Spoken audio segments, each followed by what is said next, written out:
Hello students, DBMS में हमारा आज का टॉपिक है रेफरेंशियल इंटीग्रिटी। लास्ट वीडियो में हमने देखा था व्हाट इज़ डेटा इंटीग्रिटी और डेटा इंटीग्रिटी के types, entity integrity and referential integrity. So entity integrity हम डिस्कस कर चुके हैं। Now we are talking over referential integrity.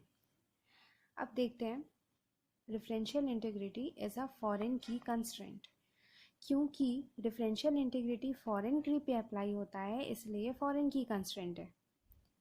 और एंटिटी इंटीग्रिटी प्राइमरी की पे अप्लाई हो रही थी, इसलिए वो प्राइमरी की कंस्ट्रेंट थी। कंस्ट्रेंट मीन्स रूल्स, ठीक है, वो हम डिस्कस कर चुके हैं। तो it is a foreign key constraint. यहाँ पे हम थोड़ा सा फॉरेन की का कंसेप्ट रिमाइंड कर लेते हैं। हमारे पास एक रिलेशन ये है और एक रिलेशन ये है। इस रिलेशन या टेबल का नाम है स्टूडेंट, इस रिलेशन या टेबल का नाम है फ़ोन, ठीक है।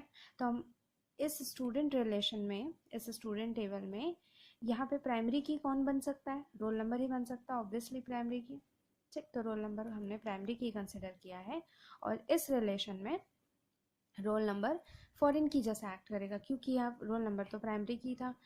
तो अब फॉरेन की जैसा कैसे एक्ट करेगा? रोल नंबर 01, मान लो ये रोल नंबर 1 का हमारे पास फ़ोन नंबर है, हमको नाम चाहिए, नेम ऑफ द स्टूडेंट चाहिए। तो हम कहाँ जाएंगे? ऐसे टेबल के पास जाएंगे जहाँ पे यही roll number as a primary key present हो, ठीक है। तो हमने क्या किया, रोल नंबर 1 का नाम चाहिए था हमको, हम गए इस टेबल में, यहाँ से देखा रोल नंबर का नाम सीमा है, रोल नंबर 1 का नाम सीमा है, तो फिर सीमा हमको वो डेटा मिल गया, ठीक है। तो यहाँ पे ये वाला जो रोल नंबर है वो फॉरेन की जैसा एक्ट कर रहा है, जो दूसरे टेबल के प्राइमरी की में प्रेजेंट है, और वहाँ से हमको वहाँ से हमको किसी दूसरे एट्रीब्यूट का रिकॉर्ड मिल रहा है। तो इसलिए यहाँ पे रोल नंबर फॉरेन की जैसा एक्ट कर रहा है, ठीक है। ये फॉरेन की का कंसेप्ट था। नाउ वापस आते हैं रेफरेंशियल इंटीग्रिटी में। इफ़ अ फॉरेन की एग्जिस्ट इन अ रिलेशन, जैसे कि इसमें इस रिलेशन में ये फॉरेन की है, तो अगर कोई फॉरेन की एग्जिस्ट करता है किसी रिलेशन में, देन आइदर द फॉरेन की value must match the primary की value of the same tuple in its parent table. कहने का मतलब ये है, इस चाइल्ड टेबल का जो फॉरेन की है, वो फॉरेन की के जो वैल्यूज़ हैं वो मैच करने चाहिए पेरेंट टेबल के प्राइमरी की वैल्यूज से, ठीक है। फॉरेन की का जो वैल्यूज़ है वो मैच करना चाहिए प्राइमरी की वैल्यूज से पेरेंट टेबल की, ठीक। और द फॉरेन की मस्ट बी कम्प्लीटली नल, या तो फॉरेन की हो ही मत टेबल में, या तो फॉरेन की अगर हो तो उसकी सारी वैल्यूज़ पेरेंट टेबल के प्राइमरी की के वैल्यू से मैच करनी चाहिए, तभी ये फॉरेन की कहलाएगा, ठीक। नेक्स्ट चीज़, वही चीज़ देखते हैं आगे। आर आई कैन बी, मतलब referential integrity can be achieved by specifying relationship between two tables and it is applied by using foreign की। फॉरेन की यूज़ करके ही हम रिलेशन इंटीग्रिटी अप्लाई कर सकते हैं, ठीक है। फॉरेन की पे ही अप्लाई होता है, कहने का मतलब है referential integrity. So referential integrity constraints requires that the foreign key has the same value and data type as primary key in the parent table। हमने अभी देखा कि चाइल्ड टेबल के फॉरेन की जो वैल्यूज़ हैं वो पेरेंट टेबल के प्राइमरी की वैल्यूज़ से मैच करनी चाहिए। यहाँ पे एक चीज़ और लिखी है, डेटा टाइप। तो वैल्यूज़ के साथ साथ डेटा टाइप भी मैच करना चाहिए। रूल कहता है कि वैल्यूज़ और डेटा टाइप दोनों मैच करना चाहिए। डेटा टाइप मीन्स ये कौन सा डेटा टाइप है? ये नंबर वाला डेटा टाइप है, तो इसका भी डेटा टाइप नंबर होना चाहिए, ठीक है। नेक्स्ट आगे आते हैं। Record is entered in parent table first और record is deleted from child table first then the parent table.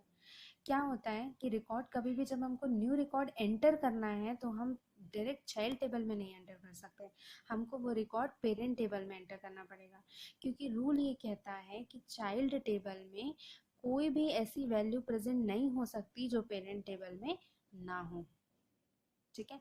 जैसे कि यहाँ पे मैंने एंटर किया 004 नेक्स्ट रोल नंबर, ठीक है। अगर मैंने सीधा चाइल्ड टेबल में एंटर किया ना और यहाँ पे कोई भी डेटा फीड अप किया, मान लो ऐसा, तो ये जो रिकॉर्ड है ना वो तुरंत के तुरंत रिजेक्ट हो जाएगा, डेटाबेस में जाके सेव होगा ही नहीं, तुरंत रिजेक्ट हो जाएगा। क्यों? क्योंकि फॉरेन की जब ये है तो ये फॉरेन की में एक ऐसा डेटा जो डेटा प्राइमरी की में प्रेजेंट ही नहीं है। तो अगर मेरे को यहाँ पे मतलब हमको यहाँ पे 004 का अगर हम लोग को नेम चाहिए होगा, स्टूडेंट नेम चाहिए होगा 4 रोल नंबर का, तो हम इस टेबल में जाके जब यहाँ पे 004 प्रेजेंट ही नहीं है तो किसका नेम यहाँ से एक्सेस करेंगे हम। ठीक है, तो ऐसी वैल्यूज मतलब ये चीज़ पॉसिबल नहीं है फॉरेन की के कंसेप्ट में। ये चीज़ पॉसिबल ही नहीं है कि फॉरेन की वैल्यूज़ में कोई ऐसी वैल्यू आ जाए जो वैल्यू पेरेंट टेबल में प्रेजेंट ना हो। ठीक है, तो फिर ये फॉरेन की नहीं कहलाएगा। तो इसीलिए रिकॉर्ड जब भी हम एंटर करते हैं ना तो पहले पेरेंट टेबल में एंटर करेंगे, यहाँ जब एंटर हो गया तब वो चीज़ चाइल्ड टेबल में एंटर हो सकती है। और रिकॉर्ड जब हमको डिलीट करना है तो हम सीधे पेरेंट टेबल से डिलीट नहीं करेंगे, हम क्या करेंगे, पहले रिकॉर्ड चाइल्ड टेबल से डिलीट करेंगे देन पेरेंट्स है। क्योंकि अगर हमने पेरेंट टेबल से रिकॉर्ड पहले डिलीट किया तो यहाँ पे कॉन्फ्लिक्ट हो जाएगा ना कि वो टेबल मतलब वो रिकॉर्ड जो है पेरेंट टेबल में जब अवेलेबल नहीं है तो चाइल्ड टेबल में कैसे अवेलेबल है, तो वो कॉन्फ्लिक्ट जनरेट होगा। इसीलिए जब डिलीशन का टाइम आता है, कोई भी रिकॉर्ड डिलीट करना है तो पहले चाइल्ड टेबल से डिलीट किया जाता है, कोई भी रिकॉर्ड जब एंटर करना है तो वो पहले पेरेंट टेबल में एंटर किया जाता है। ठीक है, यहाँ पे एक चीज़ हमने देखी थी कि कोई भी नया रिकॉर्ड जो है वो हम एंटर नहीं कर सकते चाइल्ड टेबल में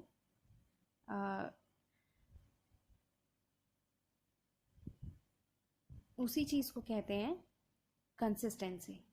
ठीक है, कहने का मतलब है रेफरेंशियल इंटीग्रिटी ये इंश्योर करता है, आरआई ये इंश्योर करता है कि relationship between these records of related tables, ये दोनों टेबल एक दूसरे से रिलेटेड है तभी तो फॉरेन की जनरेट हुई है। तो ये जो रिलेटेड टेबल्स हैं उनके जो ये सारे रिकॉर्ड्स हैं, ठीक है, ये रिकॉर्ड्स के बीच का जो रिलेशन है वो कंसिस्टेंट होना चाहिए।